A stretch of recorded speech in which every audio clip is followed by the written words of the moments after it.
Compromiso. Cercanía. La ambición. Qualità. Futuro. Compañerismo. Profesionalidad. Tesón. Oportunidad. Líder. Salud.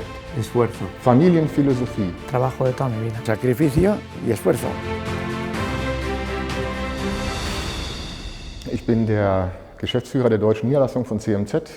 Zu arbeiten mit CMZ ist etwas sehr Besonderes. Wir sind ein Unternehmen, das als reines Familienunternehmen in einer Branche arbeitet, die dominiert wird von großen Konzernen. Unser Produkt selbst ist ein klassisches Drehmaschinenprodukt, welches wir in einer sehr hohen Fertigungstiefe unseren Kunden verkaufen. Fertigungstiefe heißt für uns, mit fast bis zu 90% Eigenfertigung stellen wir ein fast Alleinstellungsmerkmal auf dem Markt dar. Mit einem perfekten Service, den wir haben, der bis hin zu 24 Stunden Lieferung von Ersatzteilen geht, zeigen wir auch, dass wir als kleines Unternehmen den Großen ohne Probleme gegenüberstehen können. Und das ist der Grund, warum wir als CMZ Deutschland in den letzten Jahren in diesem stark umkämpften deutschen Markt sehr gut arbeiten konnten. Das heißt, unser Erfolg beruht nicht nur auf einem sehr guten Produkt, sondern auch auf einer Familienphilosophie, die wir präsentieren.